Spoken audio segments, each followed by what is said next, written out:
शहर हो या कोई कस्बा, आसमान में विमान गुजरते तो आपने जरूर देखे होंगे।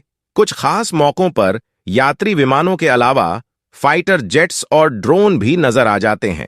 लेकिन दुनिया में कुछ जगह ऐसी भी हैं जिनके ऊपर से कोई विमान या ड्रोन उड़ान नहीं भर सकता।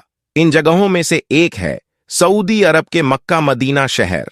कोई विमान या ड्रोन मक्का मदीना या फिर काबा के ऊपर से उड़ान नहीं भर सकता। अब इस बात में कितनी सच्चाई है, इसका खुलासा आज की इस वीडियो में करेंगे। लेकिन आगे बढ़ने से पहले इसी तरह की इस्लामिक घटनाओं और वाक्य से रूबरू होते रहने के लिए आज ही सब्सक्राइब करें हमारे चैनल इस्लाम हिस्ट्री को और साथ ही बेल आइकॉन को प्रेस करें। दोस्तों, सदियों से इस्लाम धर्म के तीर्थ माने जाने वाले मक्का में हर साल करोड़ों की संख्या में लोग हज करने के लिए पहुंचते हैं। इस्लाम में मक्का और मदीना को जन्नत का दरवाजा माना गया है, इसलिए हर सच्चा मुसलमान जिंदगी में एक बार यहां जरूर जाने की ख्वाहिश रखता है। मक्का में ही पवित्र काबा है, जिसकी परिक्रमा कर हर मुसलमान खुद को खुशकिस्मत मानता है। यही वह जगह है जहां हज यात्रा पूरी होती है। इसकी आधारशिला आज से लगभग 1400 वर्ष पूर्व मोहम्मद पैगंबर साहब ने खुद रखी थी, जो पहले ढका हुआ नहीं था, मगर बाद में इस चौकोर कमरानुमा इमारत को काले रंग की चादर से ढक दिया गया है। वहीं इसके चारों ओर मस्जिद बनाई गई, जिसमें हज के लिए आए लोग अल्लाह की इबादत करते हैं और अपने की गुनाहों की माफी मांगते हैं। मगर हैरानी की बात है कि इसे लेकर कुछ समय से एक जानकारी खासी वायरल हो रही है, जिसके मुताबिक काबा के ऊपर से कोई भी हवाई जहाज तो क्या परिंदा तक गुजर नहीं सकता। इस दावे के साथ सोशल मीडिया पर कई तरह की पोस्ट वायरल हो रही हैं। ऐसी ही एक पोस्ट का प्रिंट स्क्रीनशॉट यहां दिया गया है। लेकिन वही कुछ लोग ऐसे भी हैं जो इस बात को नकारते हैं कि हवाई जहाज या कोई भी परिंदा काबा के ऊपर से नहीं गुजर सकता। मगर हम आपको बता देते हैं कि यह झूठ और गलत नहीं है, बल्कि बिल्कुल सच है। आज तक कोई भी जहाज काबा शरीफ के ऊपर से गुजर नहीं पाया है। उसके बारे में बात करते हुए अकरम ने, जो कि पिछले 30 सालों से सऊदी अरब के मक्का शहर में काम कर रहा है, उसने बताया कि मैं पिछले 25 सालों से खाना काबा में रहकर साफ सफाई के काम को अंजाम दे रहा हूं। मैंने आज तक किसी भी जहाज को काबा के ऊपर से गुजरते हुए नहीं देखा और ना ही मैंने आज तक किसी परिंदे को काबा के ऊपर से गुजरते हुए देखा। अकरम आगे कहते हैं कि एक बार शाम के वक्त गलती से एक जहाज काबा शरीफ की तरफ आ गया, मगर हमने देखा जैसे ही वह जहाज काबा शरीफ के करीब पहुंचा तो उसकी डायरेक्शन कुदरती तौर पर अपने आप ही वहां से धकेल दी गई, यानी कि वह कुदरती तौर पर ही वहां से हट गया। दोस्तों, अब आपको बताते हैं कि आखिर ऐसा क्यों होता है। अल्लाह तबारक व ताला ने काबा शरीफ में ऐसी क्या खास बात रखी है जिसकी वजह से कोई भी परिंदा काबा शरीफ पर से गुजर नहीं पाता है, और ना ही कोई जहाज। अल्लाह ने अपने काबा में ऐसी क्या कुदरत रखी है जिसकी वजह से काबा के ऊपर से गुजरने वाला जहाज हो या परिंदा, जिसको या तो कुदरती तौर पर वहां से धकेल दिया जाता है, या फिर वह जलकर खाक हो जाता है, या फिर वो काबा शरीफ की लाइन से अपने आप ही दूर हो जाता है। क्या आपको यह मालूम है कि काबा शरीफ की तादाद 2 है।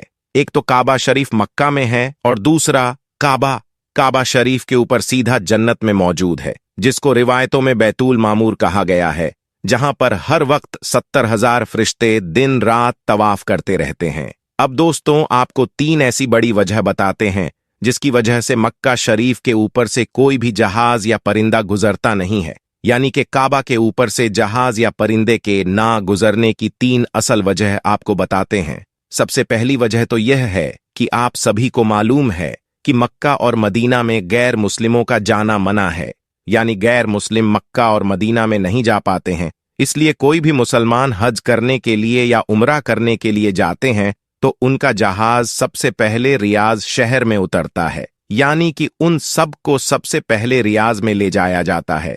फिर उन सब को बसों या ट्रेनों में भरकर मक्का और मदीना ले जाया जाता है, क्योंकि अल्लाह पाक ने कुरान करीम ने गैर मुस्लिमों के लिए पाकसर जमीन मक्का में दाखिल होने पर पाबंदी आयद की है। और उसके अलावा भी ऐसी बहुत सी आयतें मौजूद है जो यह साबित करती है कि गैर मुस्लिम मक्का और मदीना में दाखिल नहीं हो सकते हैं। इसलिए किसी भी हवाई जहाज को मक्का की सरजमीन में दाखिल होने से रोका जाता है, क्योंकि हो सकता है कि किसी हवाई जहाज में कोई गैर मुस्लिम भी मौजूद हो और वह गलती से मक्का में दाखिल हो जाए। इसलिए सऊदी हुकूमत ने सख्ती से दुनिया भर की एयरलाइन पर उसके लिए रोक लगा रखी है, यानी कि तमाम एयरलाइंस के लिए नो फ्लाई जोन करार कर दिया है। दोस्तों, इसकी दूसरी वजह यह है कि जिन इलाकों में ऑयल रिफाइनरीज मौजूद होती है वहां पर भी किसी भी फ्लाइट या हवाई जहाज को गुजरने की इजाजत नहीं मिल पाती है, क्योंकि ऐसी जगह पर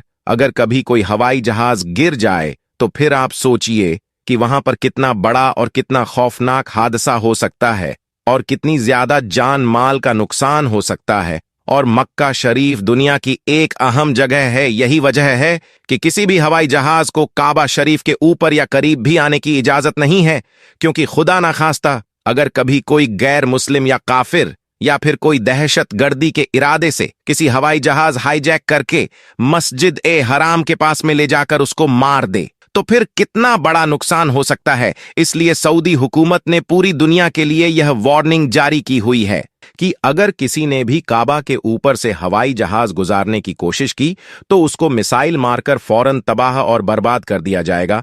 तो दोस्तों, इससे मालूम होता है कि सऊदी हुकूमत की वजह से भी किसी भी हवाई जहाज को काबा शरीफ के ऊपर से गुजरने की इजाजत नहीं दी गई है। अगर देखा जाए तो काबा शरीफ सबसे पाक और मुकद्दस जगह है और यहां पर आकर दुनिया का हर मुसलमान अल्लाह की इबादत में मशगूल हो जाता है। ऐसे में अगर हवाई जहाज वहां से गुजरने लगे तो मुसलमानों की इबादत में खलल पैदा हो जाएगा। इस वजह से भी काबा शरीफ के ऊपर से हवाई जहाज गुजरने की इजाजत नहीं दी गई है। उसके अलावा इसकी तीसरी वजह भी बताई जाती है कि काबा शरीफ को दुनिया का सेंटर माना गया है, यानी कि काबा दुनिया के बीचों बीच में मौजूद है और आज इस बात को साइंस भी मानती है।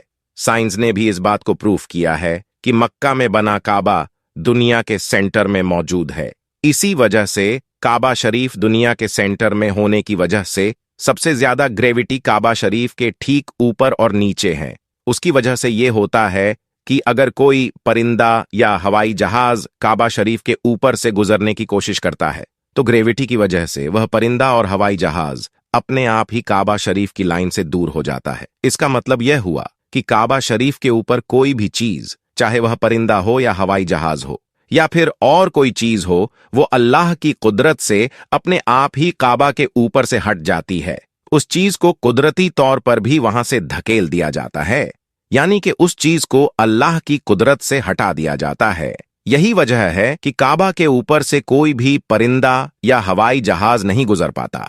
अगर कभी कभार कोई परिंदा या हवाई जहाज काबा के ऊपर से गुजरने की कोशिश भी करता है तो या तो उसको वहां से धकेल दिया जाता है या फिर वह जलकर खाक हो जाता है। वही आपको बता दे कि ऐसा बिल्कुल नहीं है कि कभी काबा शरीफ के ऊपर से हवाई जहाज को उनकी मंजूरी नहीं दी गई। दरअसल सऊदी प्रशासन ने साल 2006 में पवित्र शहर में एक इमारत के ढहने के बाद हवाई क्षेत्र में उड़ान की मंजूरी दी थी। इस घटना में दर्जनों लोगों की मौत हो गई थी। खोजी और बचाव हेलीकॉप्टर्स के तत्काल प्रभावित क्षेत्र पहुंचने से काफी लोगों को बचाया जा सका था। पवित्र काबा में कौन प्रवेश कर सकता है और कौन नहीं, इसको लेकर भी सऊदी अरब की सरकार काफी सख्त है। धन्य स्थान में गैर मुस्लिमों के प्रवेश करने की संभावना न के बराबर है। हालांकि वर्तमान में केवल मुस्लिम गणमान्य व्यक्तियों को ही काबा में प्रार्थना करने के लिए प्रवेश करने की अनुमति है। हालांकि यदि आप काबा के अंदर प्रार्थना करना चाहते हैं तो आप पवित्र काबा से सटे एक घुमावदार आकार के क्षेत्र हातीम में 2 रकत पढ़ सकते हैं। तो दोस्तों, आज की वीडियो में बस इतना ही। आपका हमारी आज की जानकारी के बारे में क्या कहना है, कमेंट सेक्शन में जरूर बताएं। साथ ही वीडियो पसंद आई हो तो वीडियो को लाइक करें, शेयर करें और चैनल को सब्सक्राइब भी जरूर करें। मिलते हैं एक नई वीडियो के साथ, तब तक के लिए थैंक्स फॉर वॉचिंग।